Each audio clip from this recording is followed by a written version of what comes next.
सुप्रभात बच्चों, कैसे हैं आप सब। हम पढ़ रहे थे अपने रिमझिम हिंदी की पाठ्य पुस्तक का दूसरा पाठ फसलों के त्योहार। तो हमने इसमें कौन से त्योहार के बारे में पढ़ा? खिचड़ी, यानी हमारे इधर उसको क्या कहते हैं? मकर संक्रांति। हमने अलग अलग राज्यों के अलग अलग त्योहार भी पढ़े, जैसे असम में बिहू, उत्तर प्रदेश, बिहार, मध्य प्रदेश में मकर संक्रांति, केरल में ओणम, तमिलनाडु में पोंगल, पंजाब में लोहड़ी, झारखंड में सरहुल, गुजरात में पतंग का पर्व। इसके बाद हमने देखा कि कहाँ पर किस तरह से कौन सा त्यौहार मनाया जाता है। अलग अलग राज्यों के हर त्यौहार मनाने के अलग अलग तरीके होते हैं। तो आज हम आगे पढ़ते हैं। कुमाऊं में मकर संक्रांति को घुघुतिया भी कहते हैं। कुमाऊं एक जगह है उत्तराखंड में, वहाँ पर मकर संक्रांति को क्या कहते हैं? घुघुतिया। इस दिन आटे और गुड़ को गूंथकर पकवान बनाए जाते हैं। किस चीज़ के पकवान? जो स्वीट्स हैं, मिठाइयाँ हैं, वो किस चीज़ की बनाई जाती हैं? गुड़ और आटे की। इन पकवानों को तरह तरह के आकार दिए जाते हैं, जैसे डमरू, तलवार, दाड़िम का फूल आदि। दाड़िम क्या होता है? जो अनार है उसका संस्कृत में उसको क्या बोलते हैं? दाड़िम। पकवान को तलने के बाद एक माला में पिरोया जाता है। माला के बीच में संतरा यानी ऑरेंज और गन्ने की गंडेरी पिरोई जाती है। गन्ने की गंडेरी क्या होती है? गन्ना मीन्स शुगर कैन। गन्ना होता है, उसके छोटे छोटे पीसीज में, छोटे छोटे टुकड़ों में उसको काट लेते हैं। जब वो छोटे छोटे टुकड़े होते हैं उनको हम क्या कहते हैं? गंडेरी। यह काम बच्चे बहुत रुचि और उत्साह के साथ करते हैं। सुबह बच्चों को माला दी जाती है। बहुत ठंड के कारण पक्षी पहाड़ों से चले जाते हैं, क्योंकि उत्तराखंड में पहाड़ी एरिया है, वहाँ ठंड बहुत ज़्यादा पड़ती है। तो वहाँ पर जो पशु पक्षी हैं वो ज़्यादा ठंड होने पर क्या है, वहाँ से उड़कर दूसरी जगहों पर चले जाते हैं। उन्हें बुलाने के लिए बच्चे इस माला से पकवान तोड़ तोड़ कर पक्षियों को खिलाते हैं और गाते हैं। वो एक गाना गाते हैं, कौवा आओ घुघुत आओ। कौवा क्या होता है? क्रो। घुघुत, घुघुत एक पक्षी होता है, स्पॉटेड डव। डव होता है ना, वैसे स्पॉटेड डव होता है, उसके ऊपर पंखों के ऊपर डॉट डॉट होते हैं छोटे छोटे।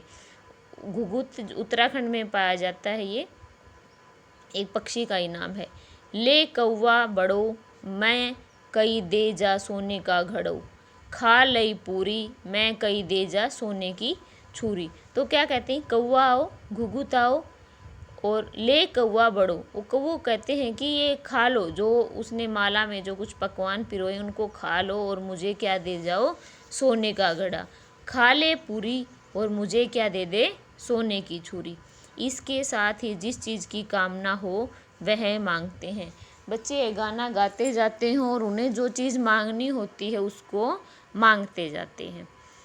है ना कितने अलग अलग अंदाज मकर संक्रांति को मनाने की। यानी हमने अलग अलग जगह पर अलग अलग नाम से पुकारते हैं मकर संक्रांति को। यानी मकर संक्रांति, हमारे यहाँ मकर संक्रांति कहते हैं, कुमाऊं में इसको घुघुतिया कहते हैं, कहीं कुछ और कहते हैं। तो हर जगह के अलग अलग नाम हैं। कहीं दूध, चावल और गुड़ की खीर बनती है मकर संक्रांति के दिन। कहीं पर तो क्या बनता है? दूध, चावल और गुड़ की खीर। तो कोई 5 प्रकार के नए अनाज की खिचड़ी बनाता है। तो कुछ लोग क्या करते हैं? 5 प्रकार के अनाज लेते हैं और उनसे क्या बनाते हैं? खिचड़ी। कहीं कहीं लोगों का सैलाब नदी में स्नान के लिए उमड़ पड़ता है और कहीं कहीं क्या होता है कि सब लोग नदी में स्नान करने जाते हैं। लोग ठंड से ठिठुरते रहेंगे पर बर्फीले पानी में कम से कम एक डुबकी तो ज़रूर लगाएंगे, क्योंकि जनवरी में आता है ये त्यौहार और जनवरी के महीने में ठंड बहुत ज़्यादा होती है, लेकिन लोगों को उससे कोई मतलब नहीं। उन्हें अपने रीति रिवाज के अनुसार एक डुबकी तो नदी में लगाते ही लगाते हैं। हाल यह होता है कि इन जगहों पर तिल रखने की भी जगह नहीं होती।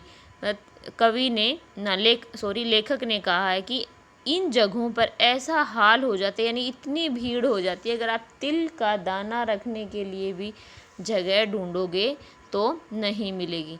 तिल से याद आया, मकर संक्रांति के दिन पानी में तिल डालकर स्नान करना, तिल दान करना, आग में तिल डालना, तिल के पकवान बनाना विशेष महत्व रखता। यानी कौन से अनाज को सबसे ज़्यादा महत्व देते हैं? तिल को। यानी पानी में तिल डाल के स्नान करते हैं, तिल को दान करते हैं, तिल को ही आग में जलाते हैं और तिल के ही पकवान बनाते हैं। तुम्हारे घर या इलाके में इस त्योहार को कैसे मनाया जाता है?